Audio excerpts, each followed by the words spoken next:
बंसी ओ बंसी इतना बता तूने कौन सा पुण्य किया है, खुश हो करके माधव ने तुम्हें हाथों में थाम लिया है।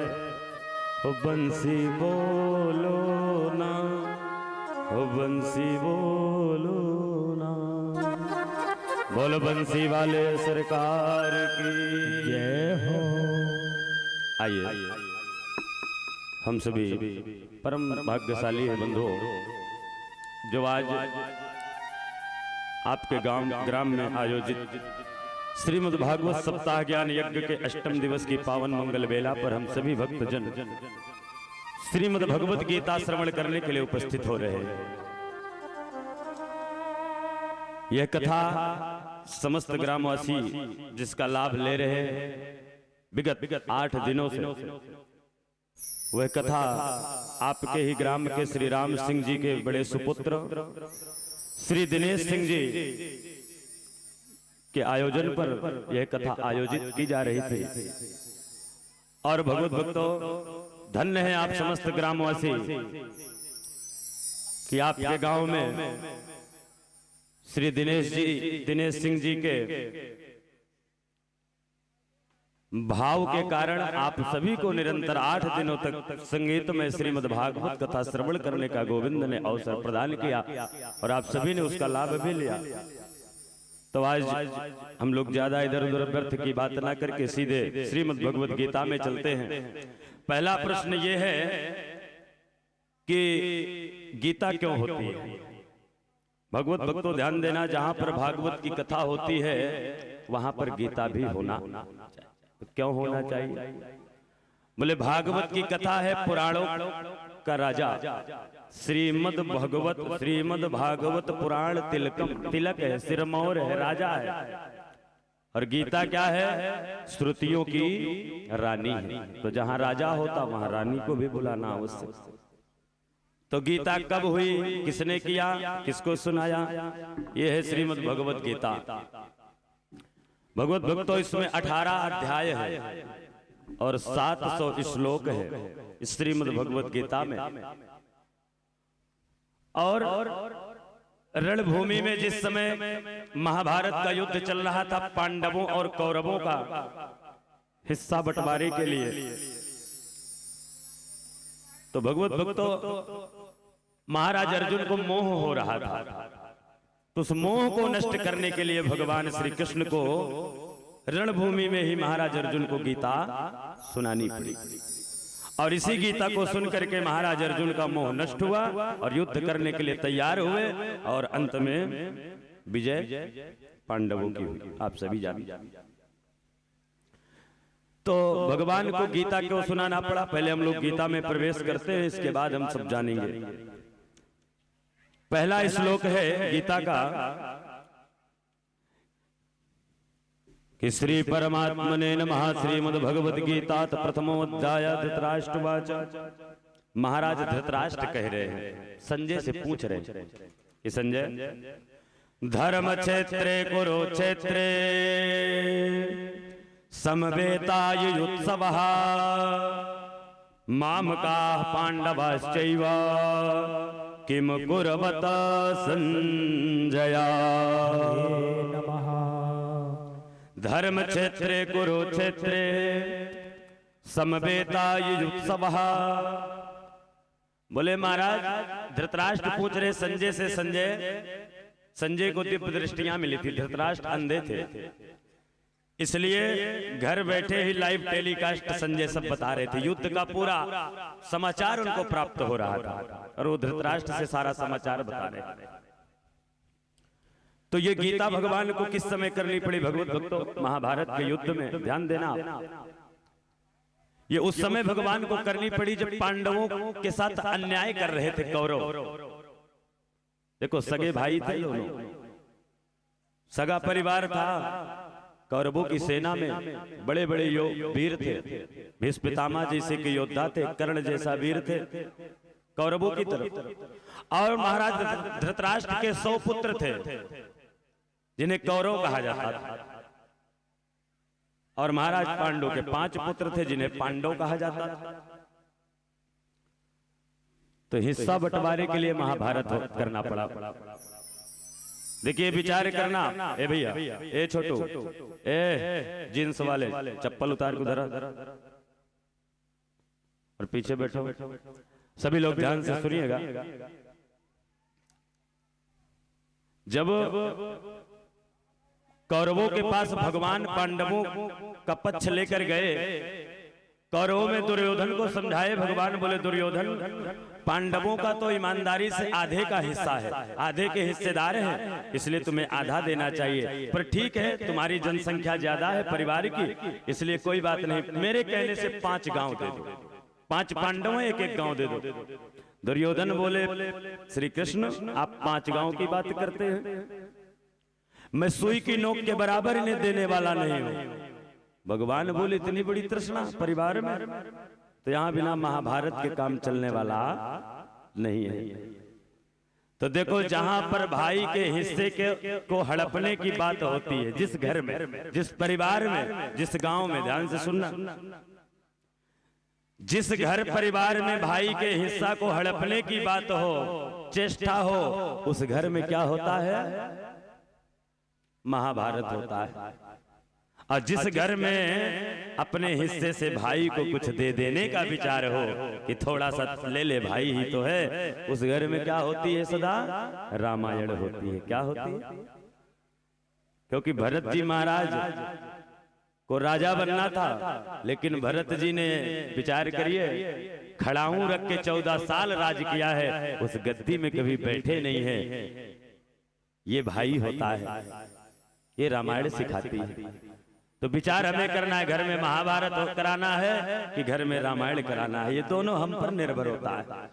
तो भगवान बोले यहाँ बिना महाभारत के काम बनने वाला नहीं है, इसलिए भगवान ने कहा महाभारत आवश्यक है और अपने हिस्से के लिए लड़ना भी चाहिए। भगवान कह रहे अन्याय के लिए नहीं, न्याय के लिए। और भगवान ने इसलिए महाभारत कराया कि धर्म अधर्म का, ये जो धर्म है और अधर्म है, इसको लोग जानेंगे क्या कि धर्म क्या है और अधर्म क्या है। और भगवान का अवतार किस लिए हुआ था? यदा यदा ही धर्मस्य ग्लानिर्भवति भारत। भगवान धर्म की स्थापना करने के लिए अवतार लिए। इसलिए बोले जिधर धर्म होगा मैं ना पांडवों का साथ दूंगा ना मैं कौरवों का साथ दूंगा, ये तो मेरे दोनों सगे संबंधी है, मैं उधर साथ दूंगा। जिधर धर्म होगा, जिधर सत्य होगा, जिधर न्याय होगा, मैं उधर खड़ा रहूंगा। इसलिए भगवत भक्तों किसी भी परिस्थिति में इस जीव को सत्य के साथ ही रहना चाहिए, धर्म का ही आचरण करना चाहिए, अधर्म का साथ कभी देना नहीं चाहिए। धर्म रहेगा हमारे साथ तो भगवान हमारे साथ होंगे। धर्म न दूसर सत्य समाना, आगम निगम पुराण बखाना। इसलिए भगवान को गीता करनी पड़ी। 18 अध्याय है गीता में। 6 अध्याय में भगवान ने ज्ञान योग बताया, 6 अध्याय में भगवान ने कर्म योग बताया और 6 अध्याय में भगवान ने भक्ति योग का निरूपण किया, भक्ति योग बताया। योग माने क्या होता है? योग माने होता है जुड़ना, अब योग माने बिछुड़ना। तो भगवान ने ऐसा 6 अध्याय में ज्ञान योग बताया महाराज अर्जुन को और हम समस्त जीवधारियों को कि यह परमात्मा बता रहे हैं कि ऐसा ज्ञान इस जीव को अर्जित करना चाहिए जिससे परमात्मा से इसका जुड़ाव हो जाए, जुड़ जाए। कर्म योग भी ऐसा करना चाहिए कर्म जीवन में जिससे परमात्मा से जुड़ा, और भक्ति योग भी ऐसी करनी चाहिए भक्ति जीवन में जिससे परमात्मा से। तो देखो अर्जुन को समझ में कुछ नहीं आया, न ज्ञान योग आया, न कर्म योग आया और न भक्ति योग आया। भगवान बोले अर्जुन युद्ध करने के लिए तैयार हो जाओ तुम रणभूमि में। महाराज अर्जुन बोले प्रभु आप मुझे रणभूमि में युद्ध करने के लिए कह रहे हैं? अरे ये जो सामने मेरे भीष्म पितामह जी खड़े हैं, एक बार मैं छोटा सा था तो खेल खेल में इन्हें तात कह दिया, अर्थात पिता कह दिया। तीनों ने कहा बेटा मैं तुम्हारा पिता नहीं हूं, तुम्हारे पिता का पिता, मैं तुम्हारे पिता का पिता हूं। और आज आप कह रहे कि मैं युद्ध करूं, तो नाथ अगर मैं युद्ध करूंगा और मेरे हाथ से कोई मारा गया, ये मेरे सगे संबंधियों में, तो जमीन तो यहीं पड़ी रह जाएगी, लेकिन मुझे कितने नरक भोगना पड़ेगा। इसलिए नाथ मैं ये काम नहीं करूंगा। भगवान बोले बार अर्जुन, कौरव ये विचार नहीं कर रहे कि नरक जाएंगे कि स्वर्ग जाएंगे, वो मारना चाह रहे हैं और इसको मोह हो रहा है कि नरक भोगूंगा स्वर्ग भोगूंगा। भगवान ने कहा अर्जुन ठीक है, तुम्हारा तर्क तो अच्छा था, लेकिन मुझे बताओ, मैं जानना चाहता हूं कि जन्म जब तुम्हारा नहीं हुआ था तो किसी को जानते थे कि ये कौन है? कि जितने सामने खड़े हैं इनको किसी को पहचानते थे? बोले नहीं। अब बोले मर जाने के बाद किसी को पहचानोगे? बोले नहीं। भगवान ने कहा जन्म से पहले भी ये सब थे, तुम भी थे, मैं भी था। जन्म के बाद भी तुम हो, ये है मैं हूं, और मृत्यु के बाद भी तुम रहोगे, ये रहेंगे और मैं रहूंगा। ये बात मैं जानता हूं, तुम नहीं जानते हो अर्जुन। अच्छा, अर्जुन बोले वाह प्रभु, आप कैसे जानते हो? भगवान ने कहा मैं भगवान हूं इसलिए जानता हूं। तो अर्जुन बोले महाराज आज तक आपने भगवान वाला तो रूप कभी दिखाया ही नहीं है कि मैं जानूं कि आप भगवान हैं। भगवान बोले जो मेरा प्रेम भक्त से इस रूप में होता है वो भगवान वाले रूप में प्रेम नहीं होता है। अर्जुन ने कहा महाराज कुछ भी हो, मुझे भगवान वाला ही रूप आपका देखना है। भगवान ने कहा अर्जुन देखो समझ जाओ, भगवान वाले रूप में किसी का प्रेम होता नहीं है मुझसे। अर्जुन बोले प्रभु मुझे तो भगवान वाला ही रूप आपका देखना है। अगर आप कह रहे हो मैं भगवान हूं तो भगवान वाला रूप दिखाइए मुझे। भगवान बोले भगवान वाला रूप देखने के लिए दिव्य दृष्टियां होनी चाहिए अर्जुन।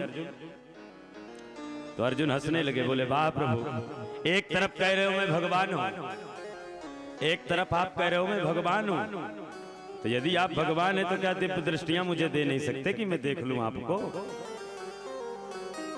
भगवान जान गए ये तो हट कर लिया है, इसलिए भगवान अपने विराट स्वरूप में प्रकट हो गए।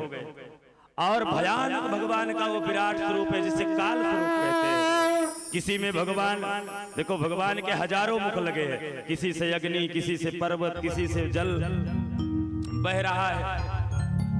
हजारों मुख देख करके अर्जुन कांपने लगे, थर थर थर थर थर थर नाथ, ये स्वरूप को जल्दी बाहर करो, मैं इस स्वरूप को देखना नहीं चाहता हूं। तो भगवान अपने पूर्ववत स्वरूप में आए और भगवान बोले कि अर्जुन में समझाया था ना कि जितना प्रेम तुम्हारा मेरा इस रूप में होता है इस भक्त का, वो भगवान वाले रूप में। तो भगवान बोले क्या करना है? अर्जुन बोले आप आज्ञा करें प्रभु। अब तो विश्वास हो गया है, तो कर्म योग, भक्ति योग, ज्ञान योग समझ में नहीं आया तो भगवान ने कहा तुम एक काम करो, शरणागति ले लो। ये चौथा साधन है देखो भगवान की प्राप्ति का। ज्ञान योग समझ में नहीं आता, कर्म योग समझ में नहीं आता, भक्ति योग समझ में नहीं आता, तो अंतिम रास्ता है भगवान को पाने का जिसे कहते हैं शरणागति। ये सबसे सरल साधन है। बोले इसमें क्या होता है? बोले यदि यह भक्त अनन्यास चिंतयन्तो माम ये जनाः परुपासते तेषां नित्या अभियुक्त्यानां योगक्षेमं महाम्यहम्।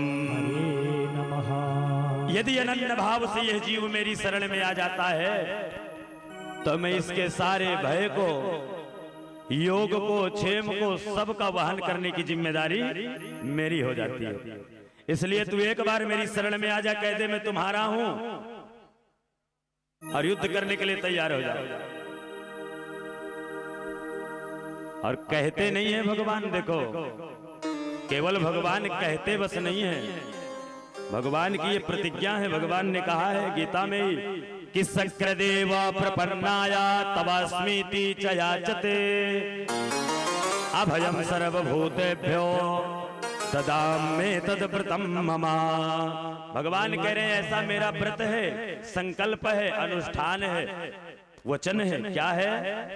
कि जो एक बार मेरी शरण में आ जाता है मैं उसके योग को, क्षेम को, अभयम सर्वभूतेभ्यो, सभी प्रकार के भय से उसे मुक्त कर देता हूं।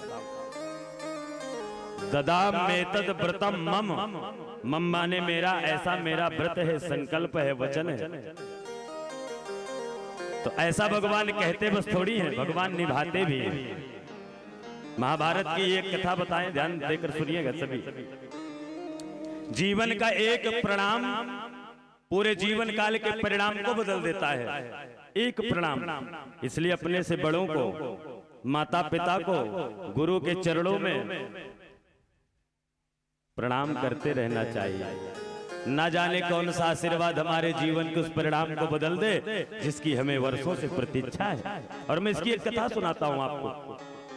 एक प्रणाम ने कितना बड़ा परिणाम बदल दिया।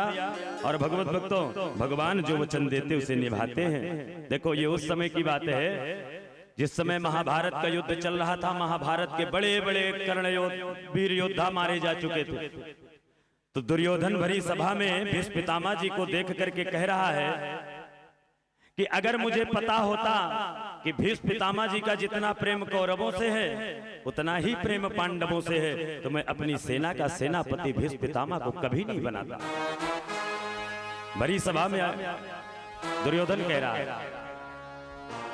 तो भीष्म पितामह जी को यह बात अच्छी नहीं लगी। भीष्म पितामह जी ने कहा, दुर्योधन झूठा कलंक मत लगाओ, मैं पूर्ण निष्ठा के साथ तुम्हारे साथ युद्ध कर रहा हूं। यद्यपि मैं जानता हूं कि तुम अन्याय कर रहे हो, फिर भी तुम्हारा नमक खाया है मैंने, इसलिए मुझे तुम्हारा साथ देना है। पर मेरा प्रेम ऐसा नहीं है कि पांडवों से इसलिए नहीं मारेंगे। दुर्योधन बोला, नाथ भीष्म पितामह जी, यदि आपका प्रेम पांडवों से नहीं है तो कौरवों के तो बड़े बड़े वीर मारे जा चुके, और अभी तक 5 पांडवों में से एक भी पांडव नहीं मारा गया।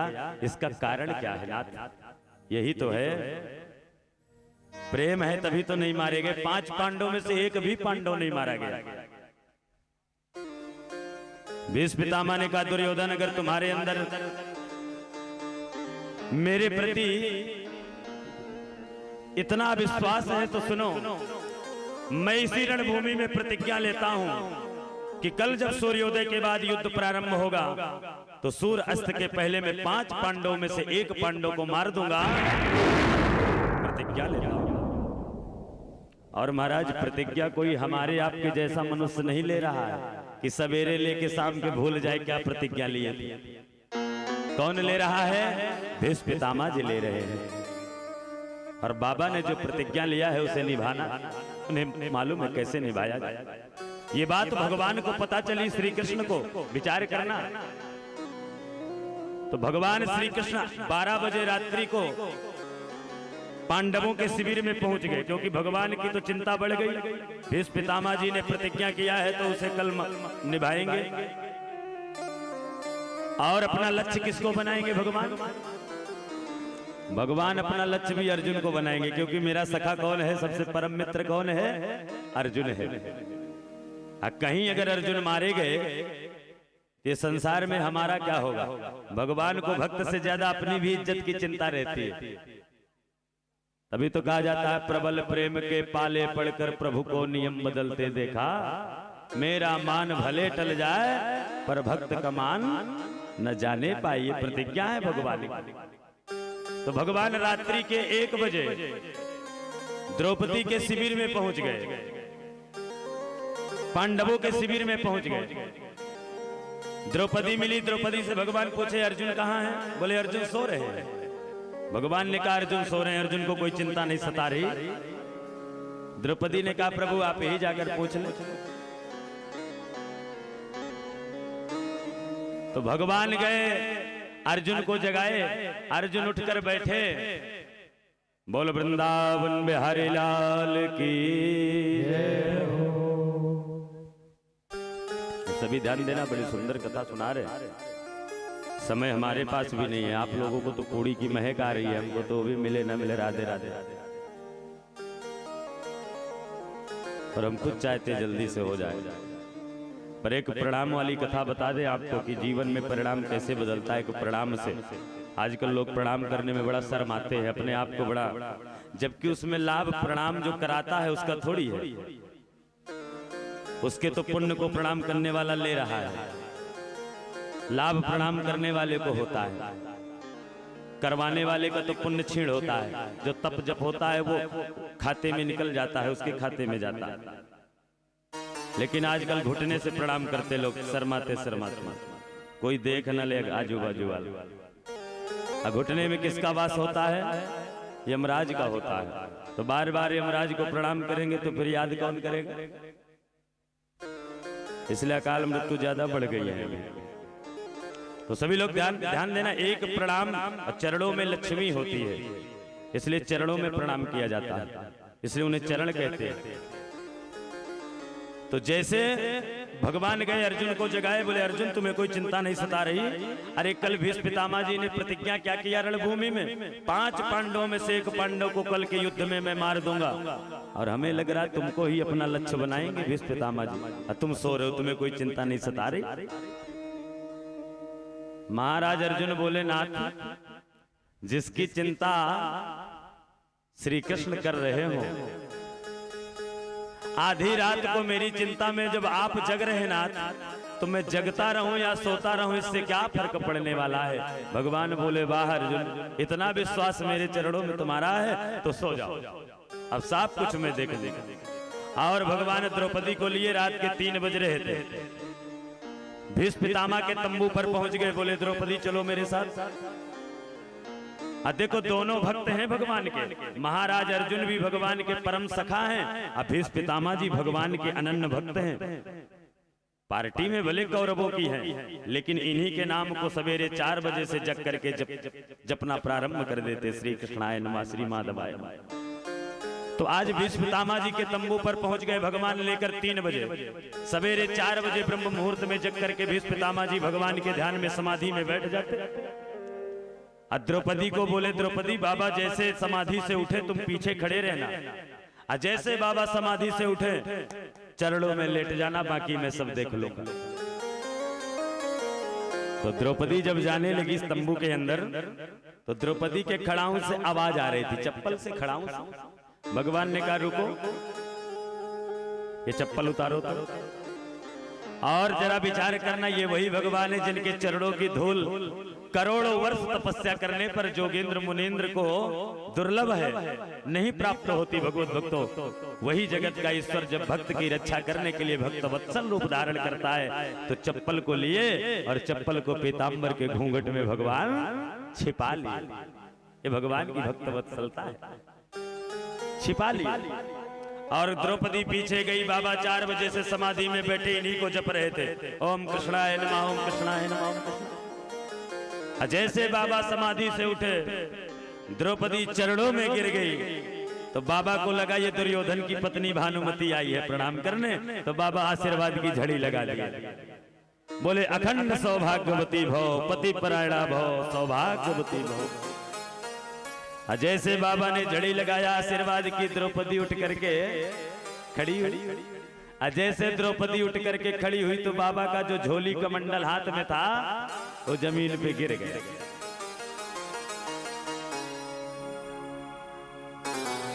द्रौपदी बोली बाबा आपकी प्रतिज्ञा मानो कि ये सही है, कि आपका आशीर्वाद मानो ये सही है।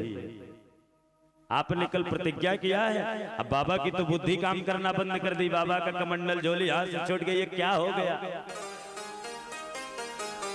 देखते देखते क्या से क्या हो गया है। तो बाबा तो समझ गए कि ये द्रौपदी का खेल है नहीं, क्योंकि जो भगवान का भक्त होता है वो जानता है कि ये खेल मेरा प्रभु कर रहा है। इसलिए द्रौपदी से बोले द्रौपदी पहले तुम ये बताओ बेटी, तुम्हें यहाँ लाने वाला कौन है? द्रौपदी बोली मैं अकेले आई हूँ। बोले झूठ मत बोलो, तुम यहीं रुको, मैं देख कर आता हूँ बाहर। और जैसे भीष्म पितामह देखने गए, तो क्या देखते हैं कि डेहरी का दृश्य निराला था, और उसमें बैठा बंसी वाला था। जैसे भीष्म पितामह को देखे, बंसी वाले डेहरी से उठ करके दौड़ना प्रारंभ कर दिए, मंद मंद मुस्कुराते। भीष्म पितामह जी ने कहा जय हो प्रभु, जय हो। मैंने एक प्रतिज्ञा क्या लिया, आपने मेरी ही प्रतिज्ञा तोड़ दिया नाथ। तो यदि भक्त की प्रतिज्ञा आप तोड़ सकते हैं, तो आपको अपनी भी प्रतिज्ञा आज तोड़नी पड़ेगी। तो भगवान ने भी एक प्रतिज्ञा लिया था, पूरे महाभारत कि युद्ध में मैं शस्त्र को नहीं उठाऊंगा। तो अगर आज इस भीष्म पितामह की आपके भक्त की प्रतिज्ञा टूटेगी तो आपको अपनी भी प्रतिज्ञा नाथ तोड़नी पड़ेगी। भगवान ने कहा मेरा मान भले टल जाए पर भक्त का मान न जाने पाए। ये मेरे दोनों भक्त हैं, महाराज अर्जुन भी और भीष्म पितामह। मैं तोड़ दूं। और अंदर आए बाबा भीष्म पितामह, द्रौपदी से कहने लगे, द्रौपदी से क्या कह रहे हैं बाबा?